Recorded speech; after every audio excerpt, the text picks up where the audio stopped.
Hey everyone, Dylan here, and in today's video, if you haven't seen it, I made a Naruto Part 1 arcs ranked instead of reviewing the other arcs, and in this video, I'm actually gonna just review something about just all of Part 1 Naruto, just to kind of close up that whole, Part 1 Naruto.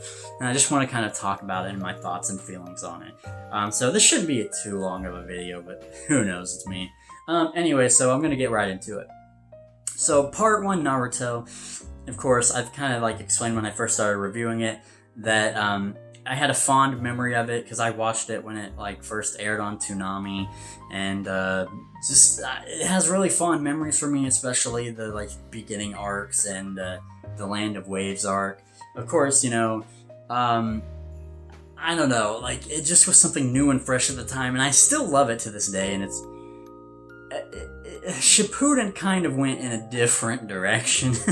Not immediately, but there's just a lot of things that I dislike about Shippuden, but with Part 1 Naruto, the really nice thing about it is things were kept simple, but also things were more skill-based, strategy-based.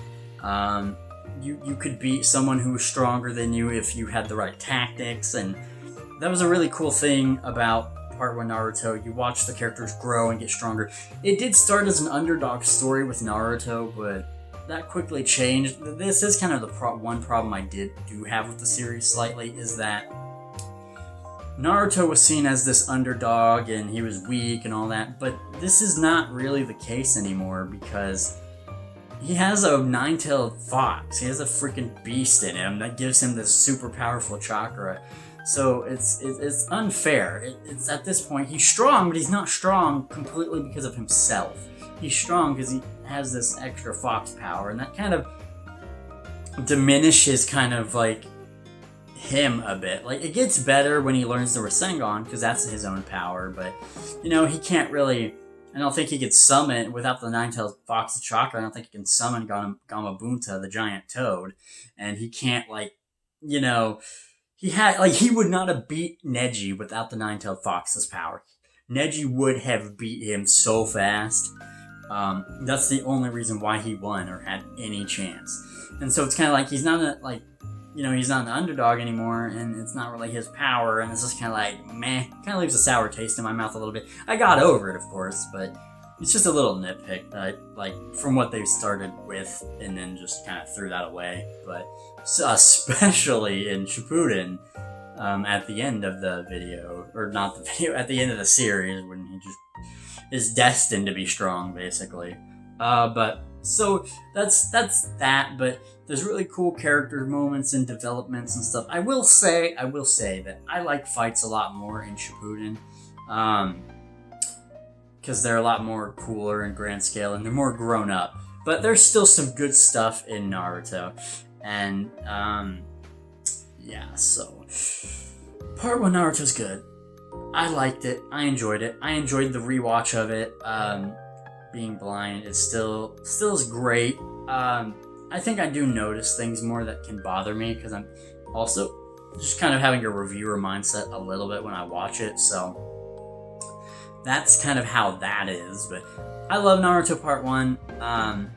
It just has a charm to it that Shippuden doesn't in certain aspects. So that's kind of it. It's a little short in just my analysis on it. I feel like characters should be stronger than what they are in Part 1 Naruto, but it is what it is, and other characters, it's weird. I will say another thing, that a lot of characters got a lot more development in Part 1 Naruto than just Naruto and Sasuke. I mean, Sakura kind of did, really, for the most part. She kind of did, but Neji got development, Hinata got development, Choji got development, Shikamaru got hella freaking development, and just a bunch of other characters did too. Not everyone, of course, but still a lot more. They kind of stopped doing that in Shippuden. Hardly anybody still got development other than the main characters and I guess Shikamaru. But I don't know. So that's another thing that I really like. They gave more screen time to other characters, which was really cool. So, but that's kind of my feelings on it. Really enjoyed it. And that's kind of my like review slash overview of Naruto Part 1. And yeah, let me know how you guys feel about Part 1 Naruto to like, you know, Shippuden and what your feelings are on all of that. And yeah.